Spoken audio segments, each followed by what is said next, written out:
Abra sua Bíblia, por favor, na carta do apóstolo Paulo aos Romanos.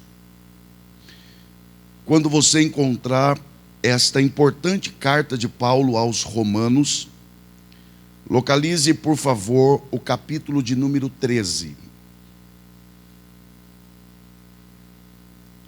Esta carta, enquanto vocês localizam, só para nós nos situarmos,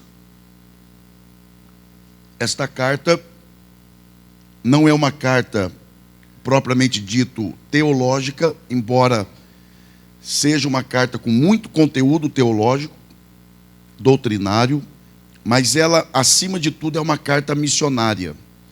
Paulo escreve esta carta porque ele quer manifestar a esses irmãos que ele deseja vê-los.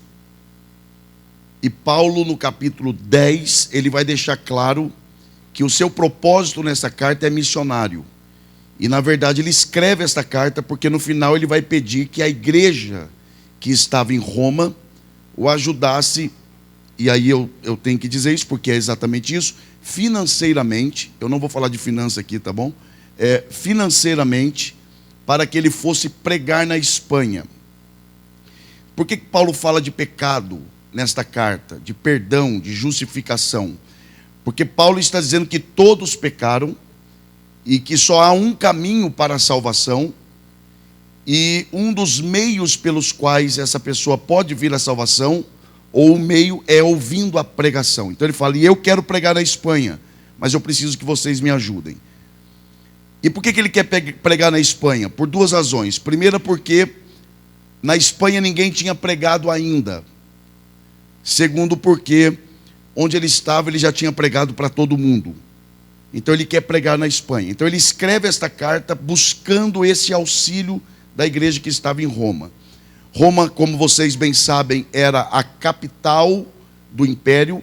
Por conta disso, era uma cidade grande e marcada, inclusive, pela promiscuidade, pelo enfraquecimento da família. E a igreja estava sendo perseguida. E agora, como lidar com aqueles que estão me perseguindo? Como lidar com aqueles que mataram pessoas que eu amo, inclusive pessoas da minha família? E aí Paulo escreve esta carta, e no meio do que ele trata nesta carta, ele vai falar do que ele trata aqui no capítulo 13. E nós vamos ler do versículo 1 ao versículo de número 7. Se você encontrou, por favor, diga amém. A palavra do Senhor diz assim: todo homem esteja sujeito às autoridades superiores, porque não há autoridade que não proceda de Deus, e as autoridades que existem foram por ele instituídas, de modo que aquele que se opõe à autoridade resiste à ordenação de Deus, e os que resistem trarão sobre si mesmos condenação. Porque os magistrados não são para temor quando se faz o bem, e sim quando se faz o mal. Queres tu não temer a autoridade? Faze o bem e terás louvor dela. Visto que, preste muita atenção nessa parte, visto que a autoridade é ministro de Deus para teu bem. Entretanto, se fizeres o mal, teme, porque não é sem motivo que ela traz a espada, pois é, novamente, ministro de Deus, vingador, para castigar o que pratica o mal. É necessário que lhe estejais sujeitos, não somente por causa do temor da punição, mas também por dever de consciência. Por esse motivo também pagais tributos, porque são ministros de Deus, atendendo constantemente a esse serviço. Pagai a todos o que lhes é devido, a quem tributo, tributo, a quem imposto, imposto, a quem respeito, respeito, a quem honra, honra. E só os que podem digam amém. Que Deus, por graça, mais uma vez abençoe a exposição de sua palavra. diferente de quase todas as vezes que eu tenho a oportunidade de compartilhar a palavra do Senhor, onde o Senhor me permite, em que eu leio o texto e exponho o texto, hoje eu, na verdade, vou caminhar, vou trilhar um caminho um pouco diferente.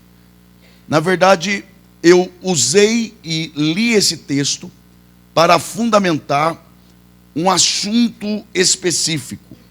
Então, ao invés de eu expor o texto em si, eu vou, na verdade, trabalhar aqui o assunto que Paulo trata no capítulo 13, do verso 1 ao 7 da carta aos Romanos.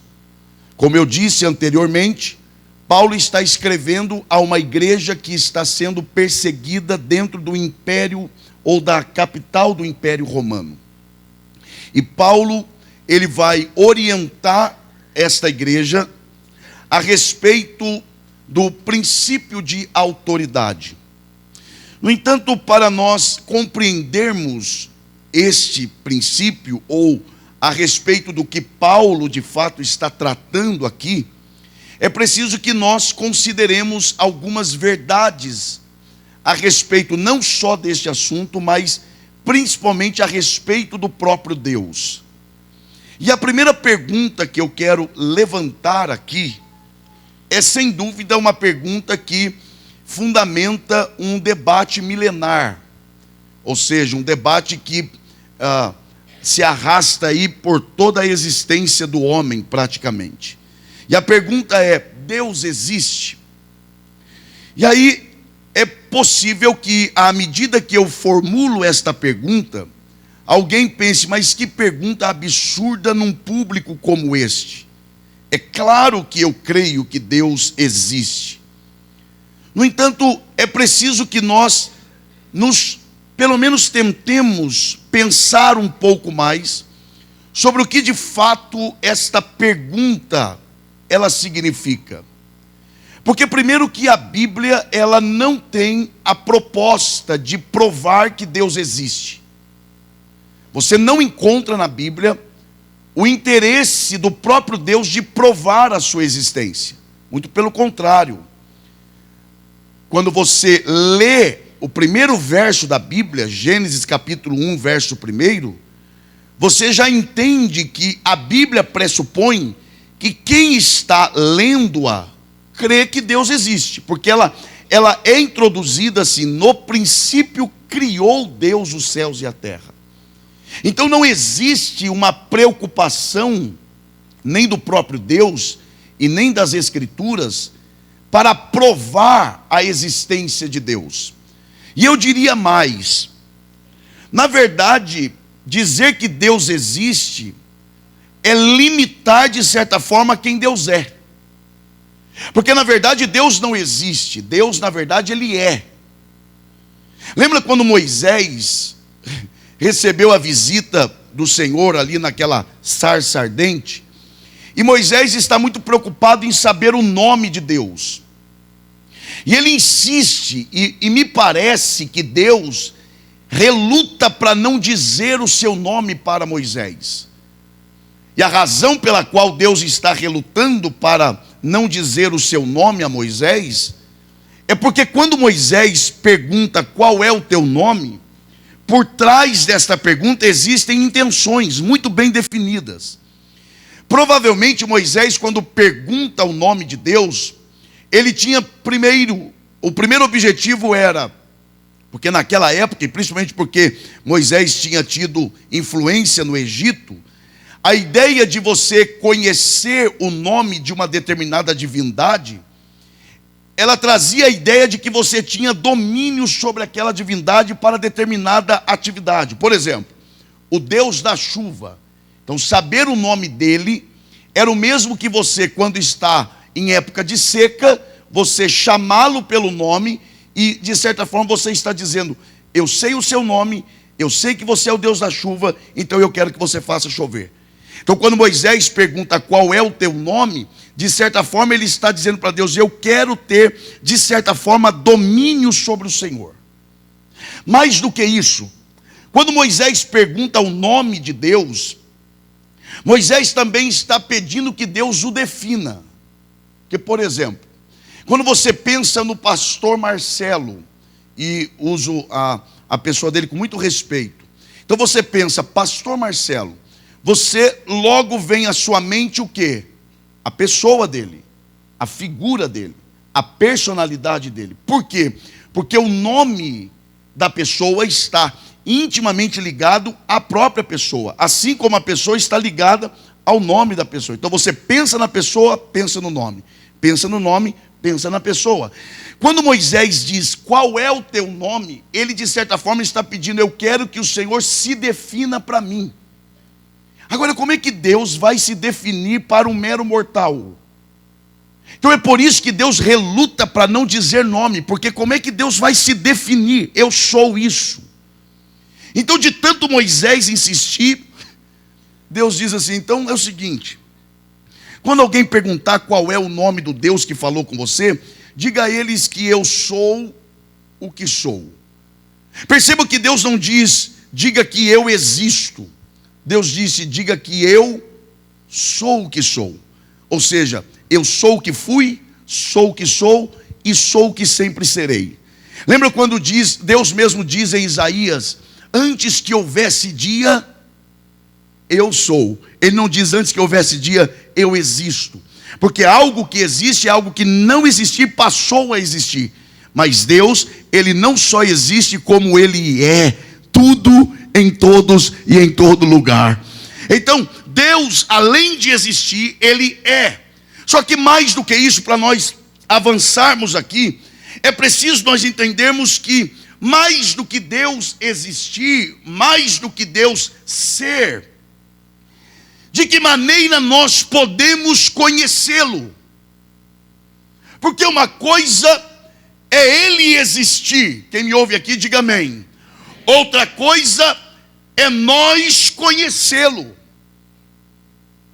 Porque Ele poderia muito bem, existindo e sendo, ter nos criado e não ter se revelado a nós.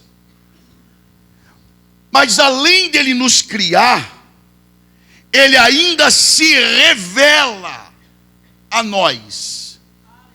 Então, por exemplo, até a adoração que nós prestamos a ele aqui agora há pouco, isso aqui não é o primeiro passo nosso.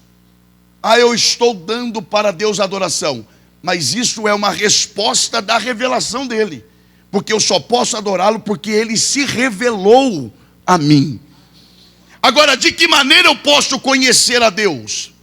Eu posso conhecer a Deus de 3 formas. Primeira, pela obra que Ele criou.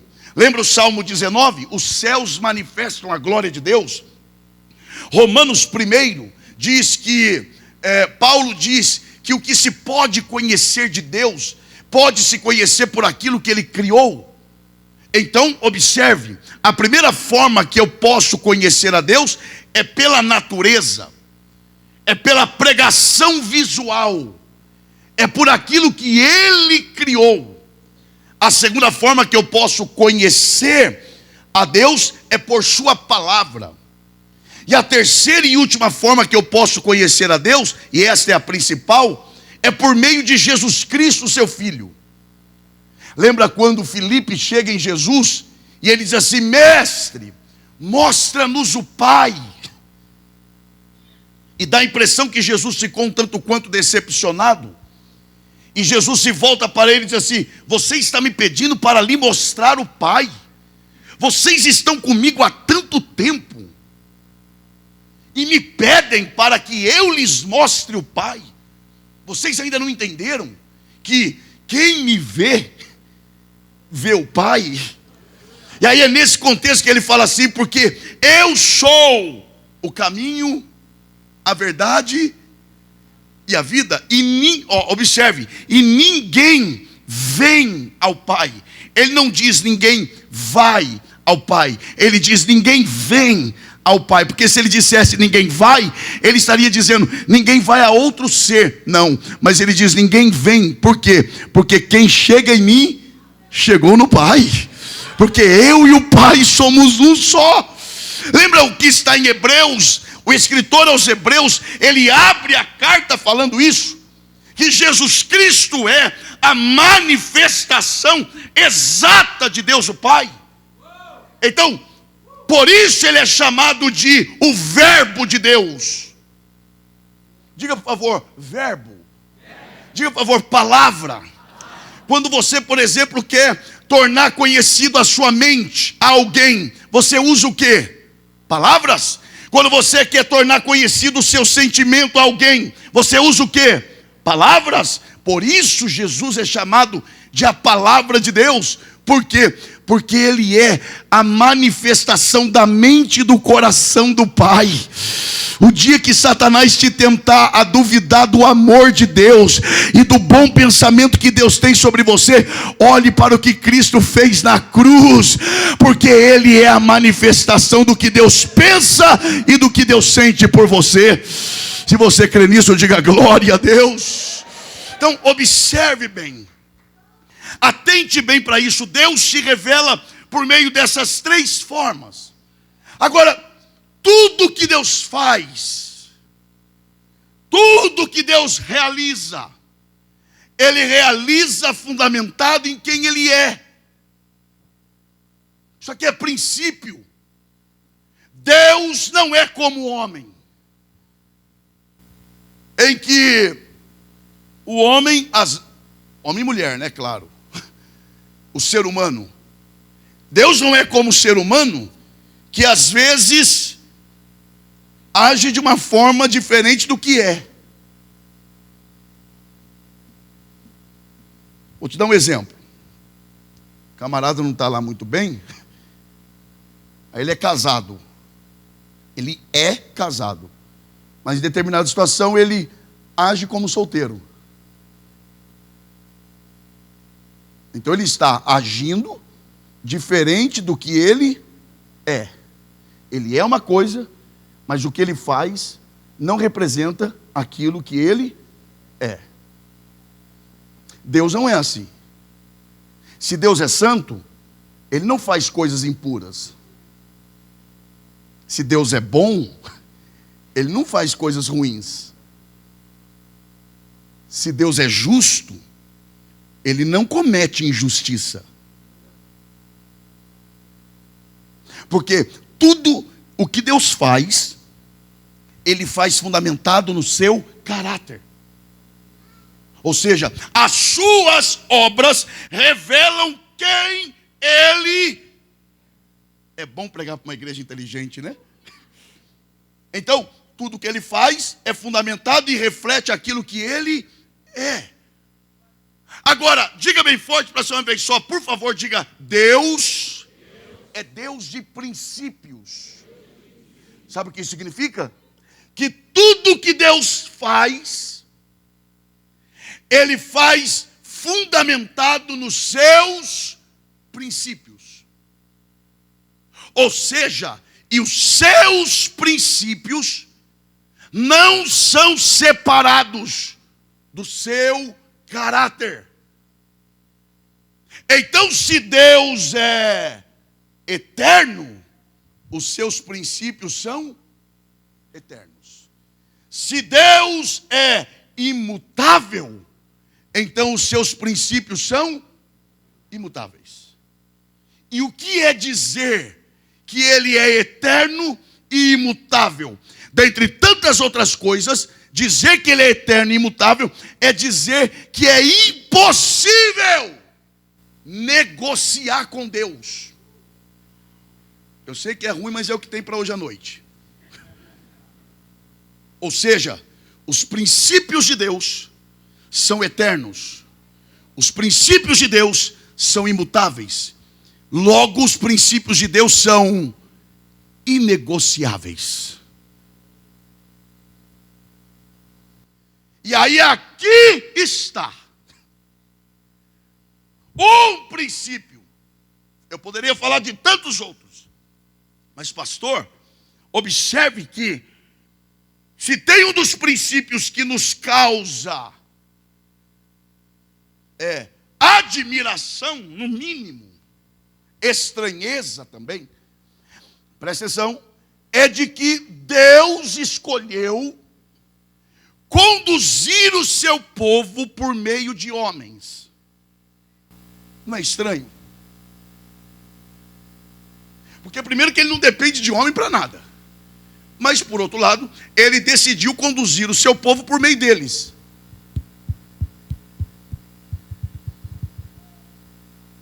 Não me pergunte por quê. Porque eu não saberia responder definitivamente.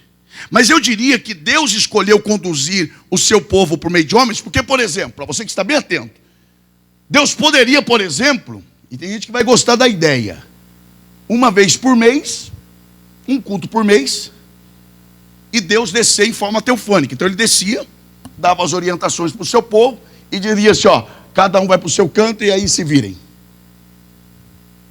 Ou ele poderia conduzir o seu povo por meio de anjos. Então o anjo desce, poderoso, forte, temível, dava as orientações e cada um segue. Mas ao invés de Deus conduzir o seu povo pessoalmente ou enviar anjos, Deus escolhe homens como nós. Por quê? Pelo menos por duas razões, e até aí é onde a minha mente vai. Primeira razão pela qual eu penso que Deus escolheu homens para conduzir o seu povo. Primeira, eu estou explicando isso aqui para nós entendermos o princípio de autoridade. Primeira razão, por causa da comunicação. Porque imagina anjo falando com homem. A gente não entende ele, e ele ficaria chateado com a gente. Então o que Deus faz? Eu vou usar homens para falar a homens. Segunda razão, porque por meio disso Deus, ele manifesta o poder da sua graça. Quer ver uma coisa? Eu vou te dar um exemplo muito prático. Pense aí uma pessoa no UTI. Eu não sei exatamente o nome daquele aparelho em que fica lá, pip, pip, monitor. Obrigado, doutor. Monitor. Aí olha só. Eu espero que eu não fale nada de errado aqui, né? Vai lá, monitor. Enquanto está assim, ó, lá em cima, aqui embaixo. Lá em cima, aqui embaixo. É sinal de que a pessoa está o quê? Quando iguala, é sinal de que a pessoa morreu. Então olha só, lá em cima, aqui embaixo, viva, igualou, morreu.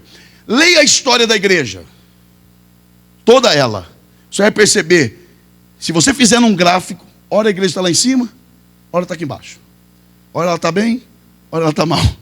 Você fala, meu Deus, que gráfico louco é esse? Ora está bem, ora está mal. Por quê? Tem uma razão. Porque ela é de Deus, mas é feita de homens.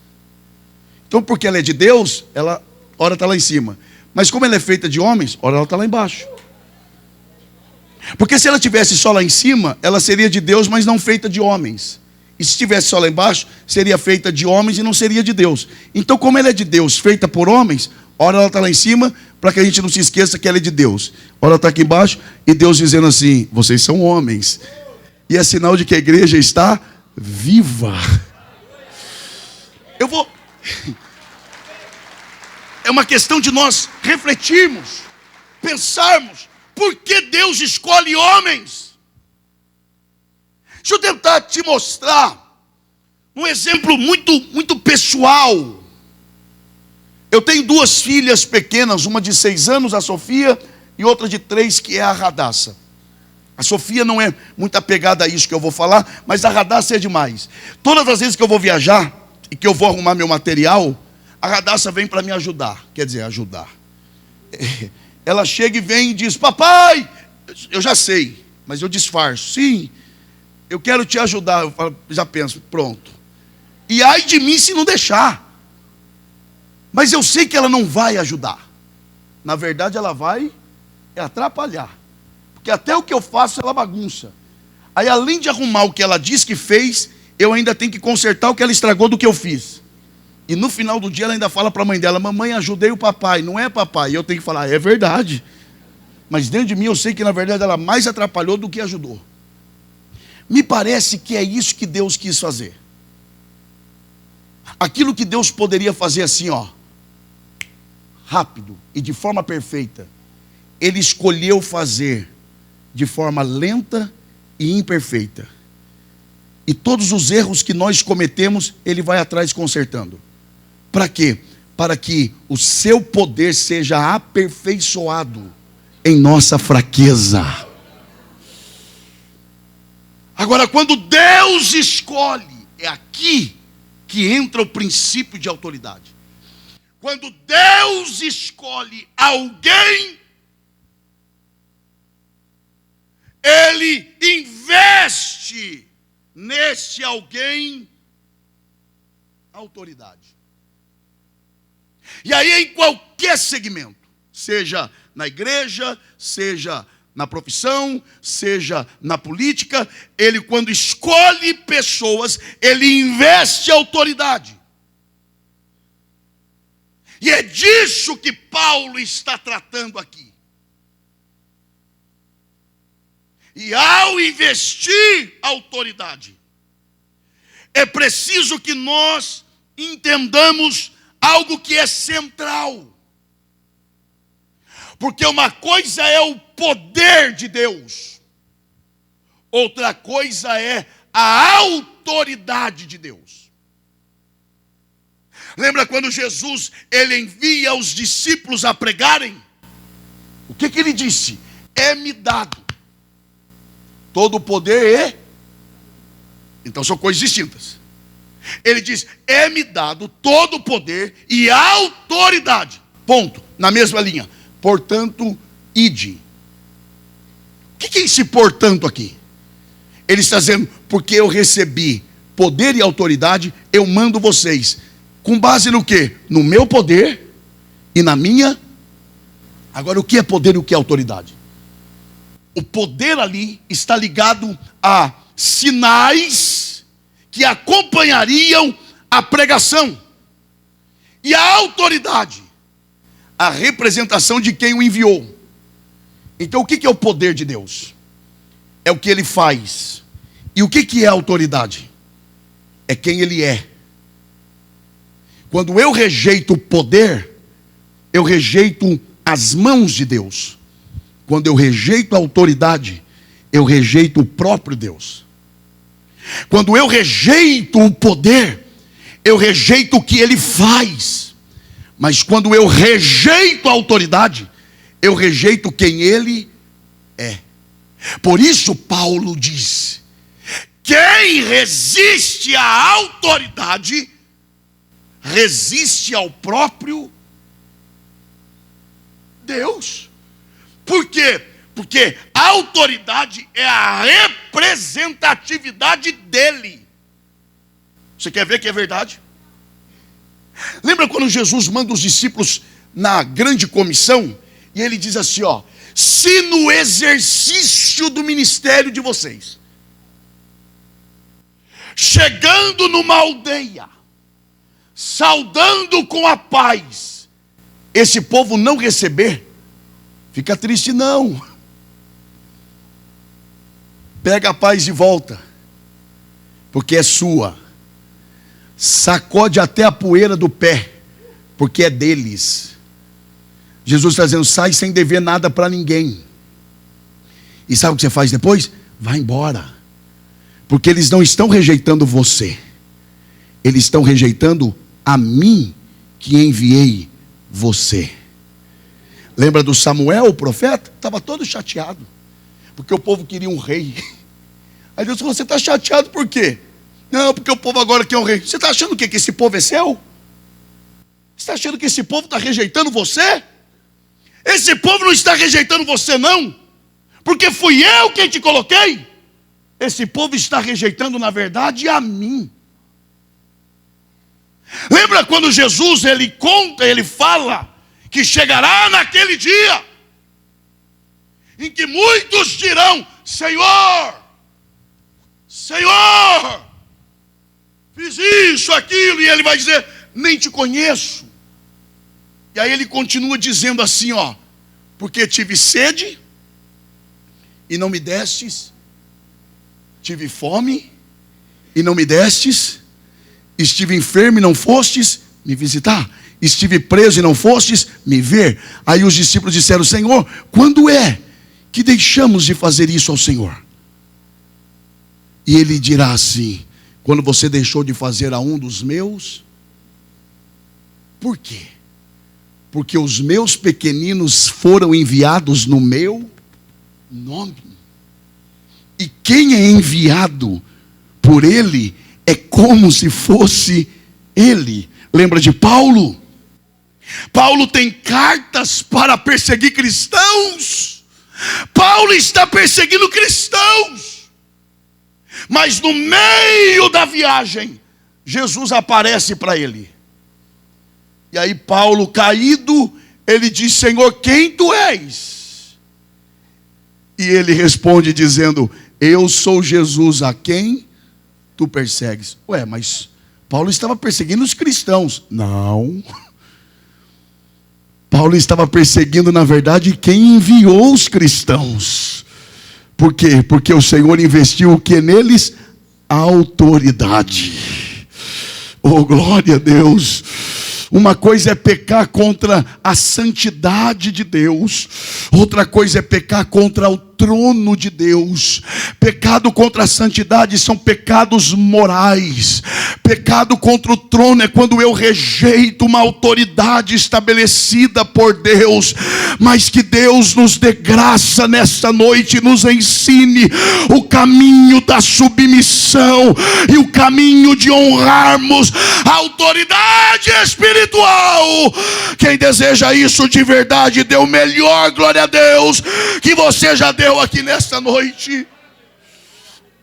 Agora é preciso que nós ampliemos um pouco mais. Diga bem forte assim: igreja dividida. Não, dá para ser melhor que eu conheço vocês. Diga: igreja dividida. Uma doença letal. Diga assim: nada é mais trágico do que uma igreja dividida. Por que esse negócio de unidade é sério para Deus? Por quê? Tem gente que romantiza isso. Ainda canta os hinos, né? E canta errado ainda. Como é precioso, irmão. Aí naquela parte bonita, e expressar, aí fecha o olho e olha para cima. Mas você está cantando para quem? Jesus deve olhar para o céu e falar: é para mim? Não, irmão, vocês têm que cantar por irmão, então você tem que olhar para o lado. É porque a gente romantiza esse negócio de unidade. Mas quando Deus exige unidade do seu povo, Ele não exige só por uma questão de beleza estética. Dobre atenção. A unidade da igreja, primeiro, não é só com o ideal religioso. Não se trata de algo só romântico. Não. Segundo lugar, a unidade da igreja é uma questão de sobrevivência para ela. Porque, preste muita atenção nisso. O fato de eu chamar Deus de pai não me garante que Ele me chama de filho.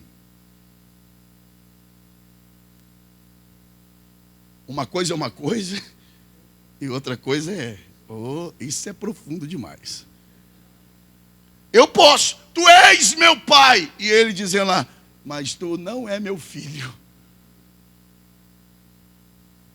Porque Ele conhece a todos, mas não reconhece a todos como filho. E uma das formas que nós temos para que Ele nos considere como filhos é termos condições de orar a oração do Pai Nosso corretamente. Jesus, de fato, é o Filho de Deus. Mas Ele diz assim: quando vocês forem orar, não orem Pai meu. Orem: Pai, o pão venha. Só mais uma vez, vai lá: Pai, diga Pai nosso, diga nosso. Diga o pão nosso. Diga venha a nós. Não existe esse negócio de pai meu. O pão meu. Venha a mim. Não. O pai não é meu. O pai é nosso. Porque para ele me chamar de filho, eu tenho que ter condições de olhar para todos os outros filhos dele, com todas as diferenças, ser capaz de olhar e dizer, com todas as diferenças que nós temos, você é meu irmão. Por incrível que pareça, para você ser igreja, você depende da pessoa que está do seu lado. Você pode abraçar essa pessoa? Se está com problema com ela, é hora de resolver. Abraça essa pessoa e diga assim, por incrível que pareça. Se depender do seu ânimo, ele está perdido, irmão. Vai lá, diga, por incrível que pareça, eu dependo de você para ser filho de Deus, para ser crente de verdade. Oh, glória a Deus. É uma questão de sobrevivência. É uma questão de aperfeiçoamento. Eu te aperfeiçoo. Você me aperfeiçoa. A igreja precisa ser unida. Mais do que isso, atente para isso. A igreja precisa ser unida também por uma questão de estratégia divina. Como assim? Quem é que dá crescimento à igreja? Deus. Paulo diz, eu plantei, Apolo regou, mas foi Deus quem deu. Agora, como é que Deus pode dar crescimento se Ele não está se alegrando? E como é que eu posso alegrar a Deus se aquilo que Ele requer de mim eu não faço? Agrada-te do Senhor e Ele satisfará o desejo do teu coração. A alegria do Senhor, não é que a alegria dele em nós vai nos fortalecer, não. Ele estando alegre é garantia que Ele nos fortalece. Então quando Deus se agrada do seu povo, Ele se encarrega de dar crescimento ao seu povo. Mas não só isso, Jesus também falou, na oração sacerdotal ele disse, Pai, que eles sejam um, para que o mundo creia que tu me enviastes. Dá uma olhadinha para a pessoa que está ao seu lado e diga, por incrível que pareça, para que os de fora, com ânimo, diga, para que os de fora creiam em Jesus, a gente tem que se dar bem. Que eles devem olhar de fora e falar assim, eu ir para lá, nem eles se dão. É uma brigaiada, véio. Resolvo o problema de vocês mesmo, depois eu vou.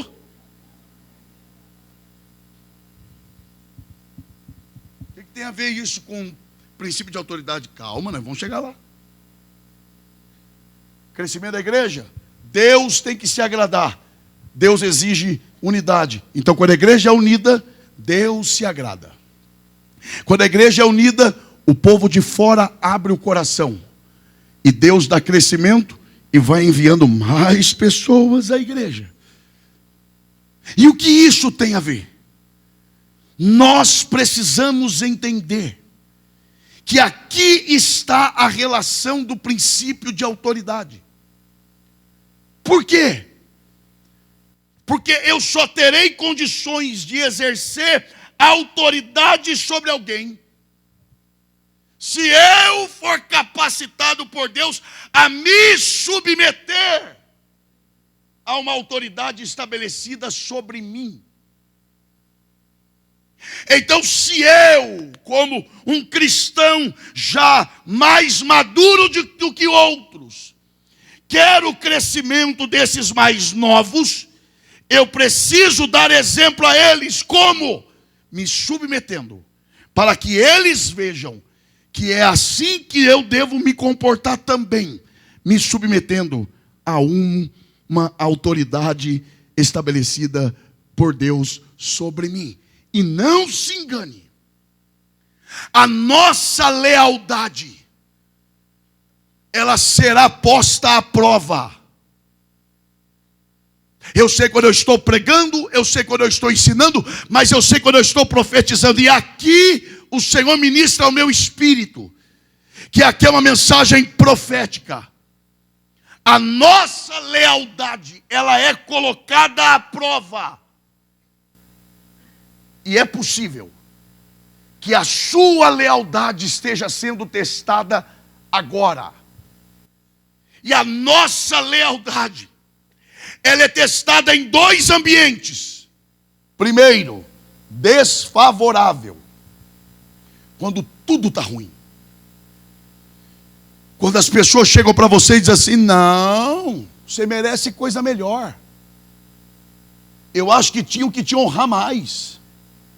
Eu acho que esse povo não está te dando o valor que você merece. Você nasceu para coisas melhores. Aí começa.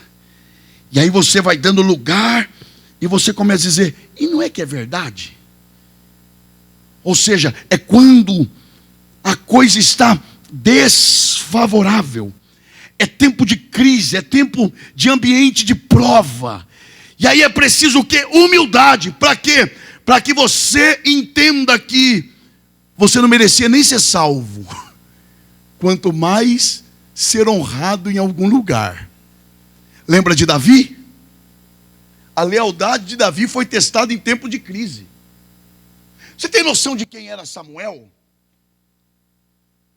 Samuel não era um profeta, ele era o profeta, o mais agendado, o mais requisitado. Ele era o cara. Todo mundo queria Samuel. E um dia Deus fala: desmarca tudo do dia e vai para a casa de Jessé. Por causa de quem? De um rei que eu escolhi lá. Não vou falar o nome ainda, mas era por causa de quem? Davi. Samuel desmarca tudo do dia por causa de Davi. Lá vai Samuel. Imagina a surpresa de Jessé. Quando Samuel chega, ele diz: tem um rei aqui. Passa todos os filhos de Jessé. Não é nenhum desses. Onde é que está o outro? Está no campo. Enquanto ele não chegar, o profeta não come. Samuel ficou sem comer por causa de quem? Quando Davi chega, Deus fala: é esse aí. Samuel vai dizendo: ajoelha. Como é que é? Ajoelha. Para quê? Ungiu. Que isso? Você vai ser rei de Israel. Você tem noção do que seja isso, irmão? Não, né? Eu também não. E nunca vamos ter. Mas Davi foi rei de Israel. Levantou dali ungido. E aí o texto sagrado diz assim, e passados alguns dias. Sabe por que diz isso? Para não nos esquecermos que ele já tinha sido ungido rei de Israel. Passados alguns dias, o seu pai chega para ele e diz assim: vai levar comida para os seus irmãos. Ah, se fosse hoje. Camarada, por muito menos. Camarada foi consagrado a diácono. Já muda tom de voz. Aleluia, maravilha. Falava fino até ontem. Meu irmão, e aí, varão? Aí foi consagrado a diácono. Maravilha, aleluia. Ué, que unção poderosa é essa que muda até a voz do camarada? É capaz de acordar no outro dia de manhã, a esposa: bom dia, meu amor. Amor não, diácono fulano de tal. Não, você está louco, rapaz? Se afoga num pingo d'água. Aí é por isso que Deus não dá asa para algumas ovelhas, para não dizer outra coisa. Camarada nem subiu o degrau direito, já muda até voz. Tem aqueles que mudam nome. É João, agora quer ser chamado de John. John. João não, aí é Pedro, não, é Peter.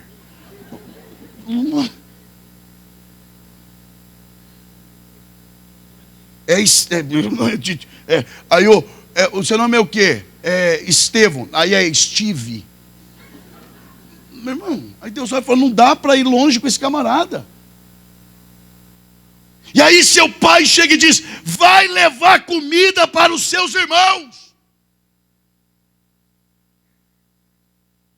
Ele já tinha sido ungido rei. Se fosse hoje, alguns diriam: meu tempo de diácono já passou. O senhor se esqueceu que Samuel esteve aqui por minha causa e que me ungiu rei, e o senhor quer que eu leve comida? Mas Davi fala o que está faltando em muitos hoje em dia. Ele olha e diz: sim, Senhor, eu fui ungido rei, mas eu ainda sei servir pessoas. Eu ainda sei entender que o Senhor é autoridade sobre mim. Eu fui ungido rei, mas tu és ainda o meu pai. Eu fui ungido rei, mas eu não me esqueci de onde o Senhor me tirou. Eu fui ungido rei, mas eu reconheço que o que eu sou é pela graça de Deus.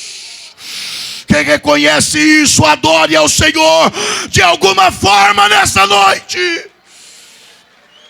Oh glória, que Deus gere em nós sentimento de humildade. Davi pega aquela encomenda e diz sim, porque ninguém estará pronto para derrubar gigantes se não estiver disposto a servir o seu irmão primeiro. E eu fico imaginando Davi saindo pelo campo afora, e alguém dizendo: bom dia, Davi, bom dia, está indo para onde? Campo de batalha. Ué, foi alistado para a guerra? Quem sou eu? Estou indo levar comida para os meus irmãos. Eu imagino Deus no céu. Você que pensa, a comida é só a isca, a comida é só o imã para te atrair para onde eu quero te levar. Quando Davi vai chegando no campo de batalha, que ele vê o gigante Golias, ele diz: entendi. Na verdade, essa encomenda foi apenas a ponte que Deus usou para me trazer para onde Ele queria de fato. Não despreze o dia das coisas pequenas, porque essas coisas podem ser exatamente o teste de Deus para você. Fica no lugar que Deus te colocou, permaneça no lugar que Deus te plantou, e a seu tempo Deus cumprirá todo o propósito dele em sua vida. Seja leal. Foi Deus quem te plantou. Fica no lugar que Deus te colocou. Se submeta à autoridade que Deus colocou sobre você. E cuidado com o que você anda ouvindo.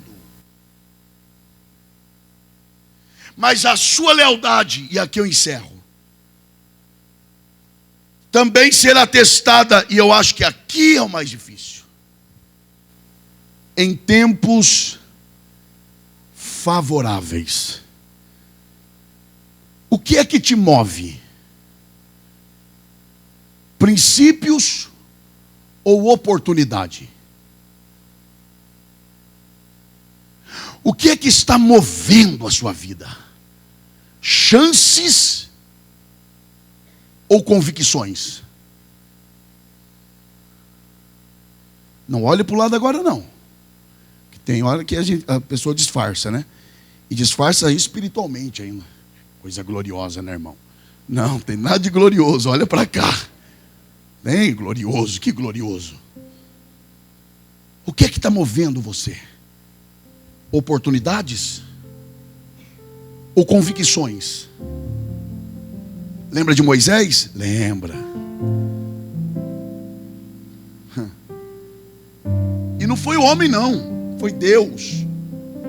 Deus. Pastor, por muito menos tem gente que se vende. Aliás, deixa eu te perguntar, quanto é que está valendo a sua cabeça? Você lembra de João Batista? A menina dançou lá na frente do Herodes, e aí ele falou assim: ó, o que ela pedir eu dou, inclusive a metade do reino eu dou para ela. A menina vai consultar a mãe, olhe para cá, e a mãe fala assim: pede a cabeça do profeta João Batista. Olhe para cá. Como é que é? Não, eu quero a cabeça de João Batista. Não, mas eu estou te oferecendo a metade do meu reino. Não, a cabeça de João Batista vale mais do que a metade do teu reino. Quanto é que vale a tua dignidade? Quanto é que está valendo a tua honra? Quanto é que está custando a tua fidelidade? Quanto é que está valendo a manutenção da tua história? seu nome, o seu exemplo, a sua submissão.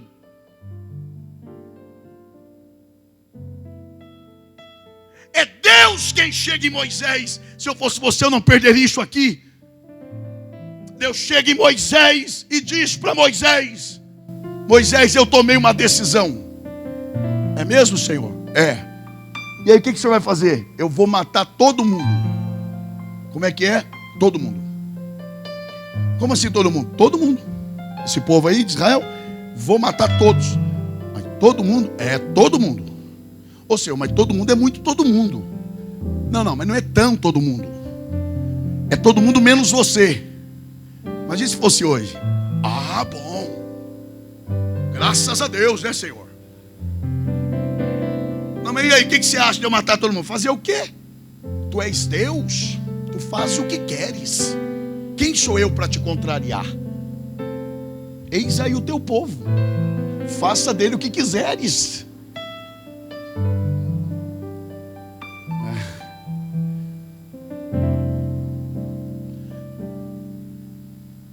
Deus fala, eu vou matar todo mundo. E vou falar mais, Moisés. Eu mato todo mundo, menos você. E vou dizer mais. E em você, aqui está o teste maior. E em você, eu levanto um novo povo. Irmão, tem gente que por muito menos se vende.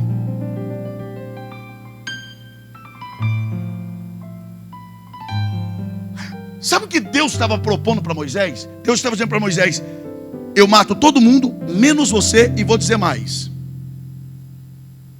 Em você eu levanto um novo povo, isto é, eu vou esquecer de Abraão e você vai ser o novo Abraão.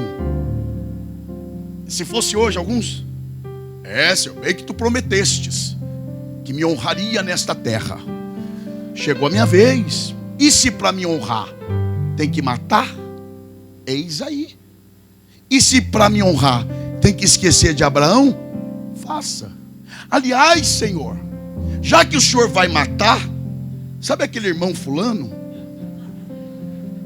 que me fez sofrer tanto no deserto? Então, Senhor, para salvar a alma dele, mata devagar, assim, bem devagarinho. Quem sabe ele se arrepende.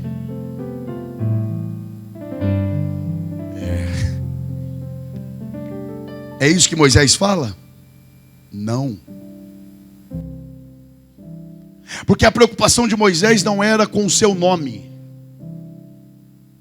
Moisés não estava preocupado em perpetuar a sua história. Moisés se volta para Deus e diz: Senhor, o que é que as outras nações dirão a teu respeito? O que é que os outros povos falarão da tua honra? Dirão que tu és um Deus mau, que tiras o teu povo do Egito para matar no deserto. Faz o seguinte, isso que é dignidade. Faz o seguinte, para que ninguém toque na tua honra, risca o meu nome do teu livro, mas deixa esse povo viver.